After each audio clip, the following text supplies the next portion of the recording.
Hello everyone, we are going to move on to line plots next. Line plots are pretty good for representing any notion of time in your dataset. You can create a line plot either using pandas series or using data frame. If you use a series, you're going to have to say series.plot.line, and that will create a single line which captures all of the values of the series.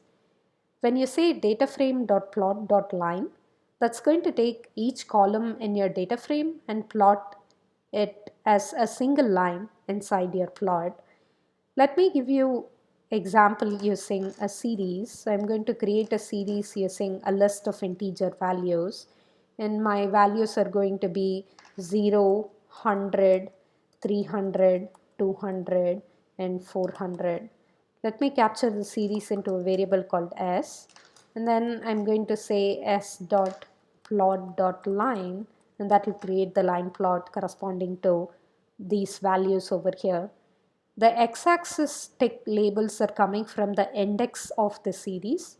Recall that when you create a series using a list of values, both your index and integer position are going to be the same. And in this particular example, it's going to be 0, 1, 2, 3, 4 because we have 5 values over here.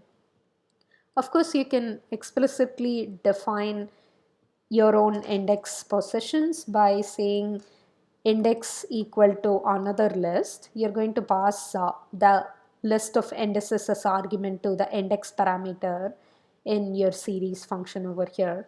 So let's say that the index positions are 0, 1, 20, 21, and 22. This is going to make the plot look very different. Your line is going to be really elongated in the middle. That's because after index position 1, we jump to index position 20 directly. Whereas in the previous example, after index position 1, we had index position 2. You need to make sure that your index positions are in the sorted order. If not, your graph is going to produce a crooked line. So let me give you an example of that particular plot. I'm going to remove one index from the beginning and I'm going to add it to the end over here. Notice that the line is now all crooked within our plot. It's never okay to generate a line plot like this. So let me show you how you can fix this. You can use sort underscore index function in series. That's going to sort your series values based on index ordering over here, which is going to be incrementally ordered.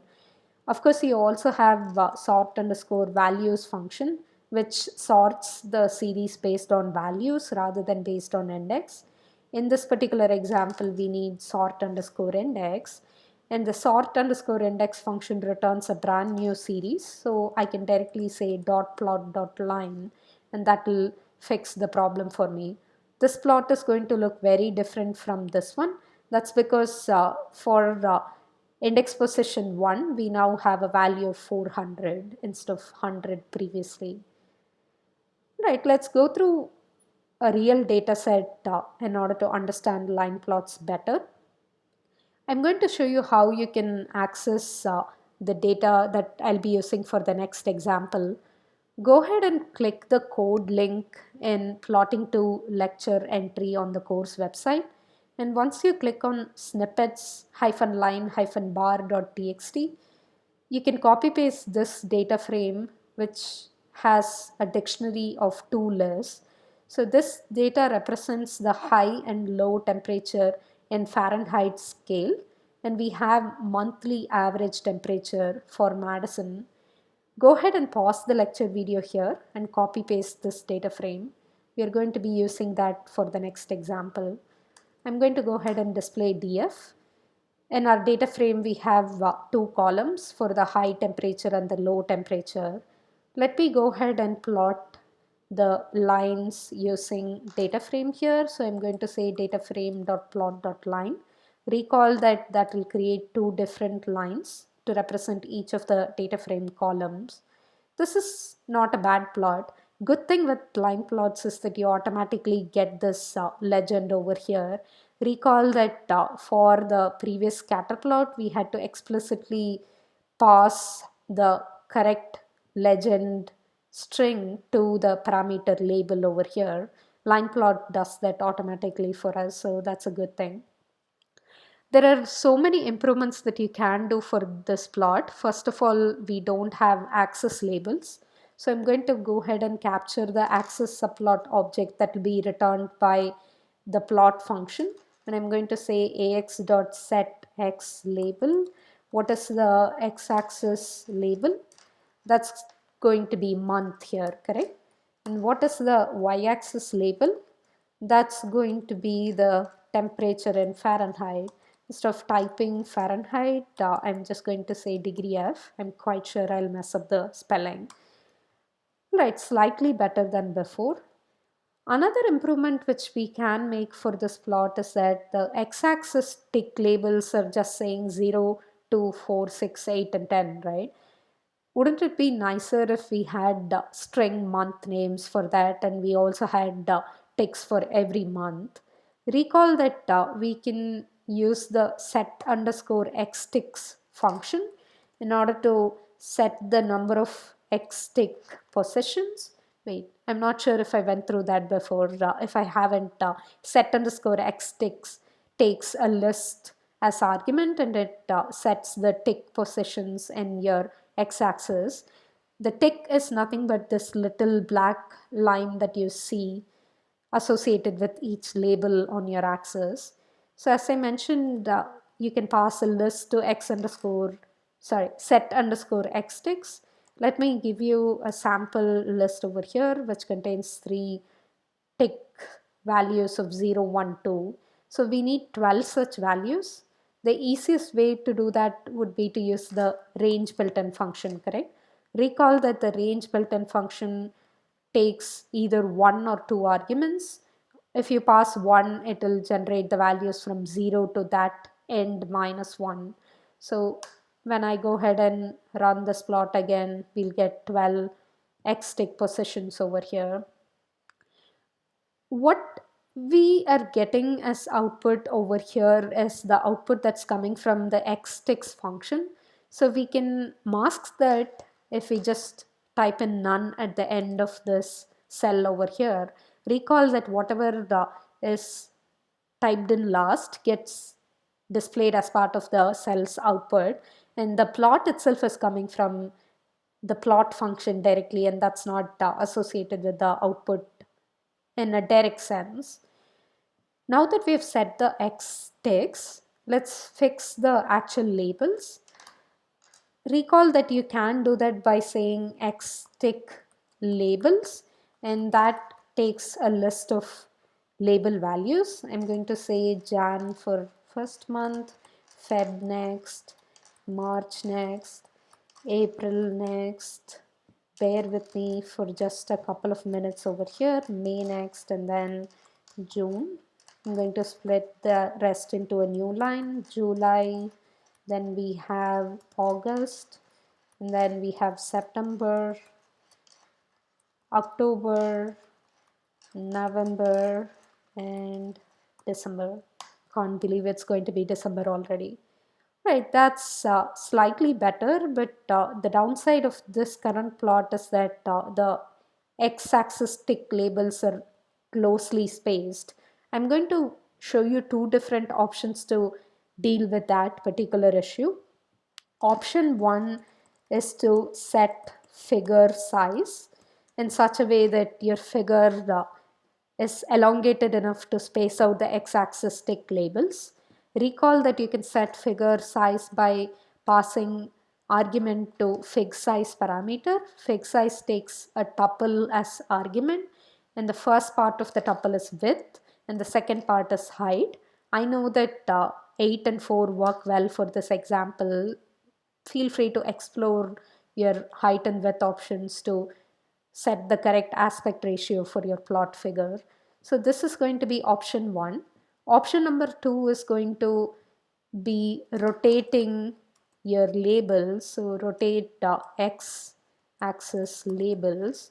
Recall that we can do that by passing rotation argument to the set x tick labels function, and this takes a degree, so I'm going to pass 90. That's going to rotate my label by 90 degree. Right, now the plot looks so much better. Of course, you can think of adding title and any other improvements that you want to make for this plot. The next thing which we are going to do is we are going to convert the Fahrenheit scale into Celsius. A lot of people like to use Celsius scale, including myself. So I'm going to show you how to convert the data into Celsius scale. So first of all, you'll have to subtract 32, correct? And we are going to do this manipulation in the original data frame, which is df. And then once you subtract 32, you're going to have to divide that by range of your Fahrenheit temperature scale. So I'm going to say 212 minus 32, and we'll have to multiply that by 100 to get the Celsius temperature. So I'm going to capture the Celsius temperature into a data frame called Celsius, and let me go ahead and display Celsius. Right, looks like we have the Celsius average monthly temperature for Madison here. Let's also do one interesting thing. Let's go ahead and set freezing temperature. And I'm going to do that by adding a new column to my data frame. And of course, the freezing temperature is always going to be constant, and which is going to be 0. So I'm going to go ahead and do that, and that's going to add a column which contains just all 0 values. Let's repeat the above plot for the Celsius data frame. I'm going to go ahead and copy paste the plot over here, and I'll have to use Celsius instead of the previous data frame of DF. Right, looks like we have converted the temperature into Celsius scale over here. That will be it for this particular example. I'm going to briefly introduce you to the stock market example. Recall that at the beginning of the lecture, I told you to download sp500.csv. That's what we are going to use for the stock market example. So I'm going to read that CSV using pd.read_csv, and I'm going to say sp500.csv. I'm just using the variable name as df for convenience. Please use a proper variable name whenever you're using your data set over here. So I'm going to say df.head. We have 2 columns in our SP500 dataset. So the SP500 dataset is sort of stock pricing for top 500 companies within the US. It's like an index pricing rather than the actual stock price for any of the individual companies. So you can invest in SP500 by looking at the trend for SP500 index. What we have in this data set is we have each year's return. So the return is going to include it's going to include any price changes that the index incurs, and it's also going to include the dividend as well. So if you say that your return is 1.041, which means that you earn slight profit than compared to your original investment. So if your return is 0.85, then you incurred a slight loss. What we are going to do is, we are going to consider this question, which is asking how much current wealth, which is 2018, the data set is updated only until 2018, would we have if we had invested $1,000 in 1970. The data set begins with the year 1970. So let me go ahead and first show you how you can compute the actual gain that you'll get every year, assuming that this is the return. Recall, what am I saying? Not recall. When you double your money and then triple your money, you usually multiply your original money into 2 and into 3, correct? So which means that we need a cumulative product for every line within our data frame or every row within our data frame. So you can use the cum prod function within data frame to do that. That just stands for cumulative product.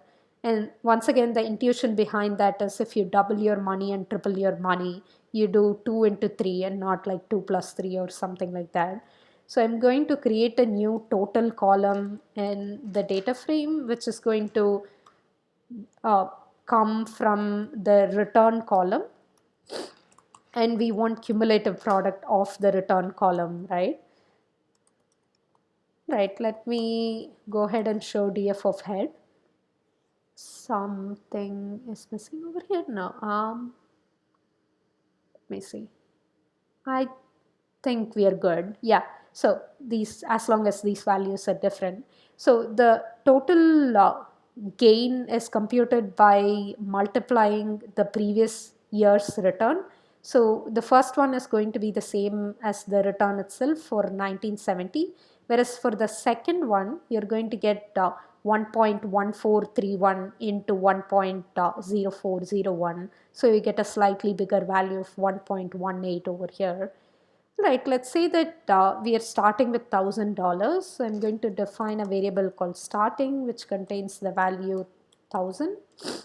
And what we want to do is we want to compute another column, say wealth, which we obtain by multiplying starting with the total gain over here, right? So I'm going to say df of wealth equal to df of total into starting.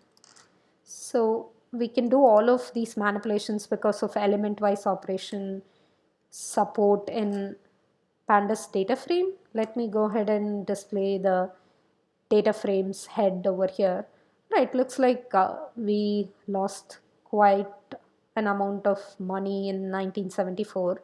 The more interesting view would be df.tail here, right? That's because that will display the amount of money that you got in 2018. That looks like a lot of sum over here. That's $116,000. Isn't that pretty awesome? You started with $1,000 in 1970 and you ended up with $116,000 in 2018. Uh, but it's very easy to lose money on the stock market, so you need to be really careful about that. All right.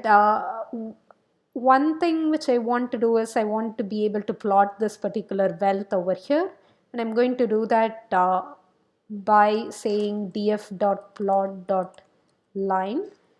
And I just want to plot the wealth, right? So I'm going to have to extract the wealth column and make a series out of that column, and then I'm going to say dot plot dot line. Right, looks like we have the plot over here. We don't have the x-axis and y-axis values, right?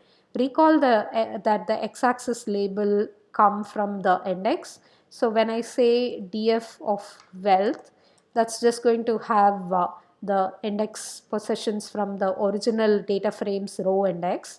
So if I want to set the index as year, I'll have to explicitly say df.wealth.set underscore index. And what do I want to set the index by?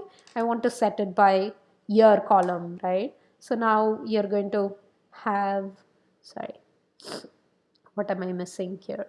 Oh, I'll have to do that before I extract the column, right? So I'll have to say df.setIndex and then I'll have to extract the wealth column. There we go. Right, the x-axis labels are fixed now. Let's fix the, sorry, x-axis tick positions are fixed. Let's fix the labels by saying set y label over here, and we want the y label to be wealth, and this is in dollars. All right, that will be it for today's lecture. In the next lecture, we'll continue the stock market example.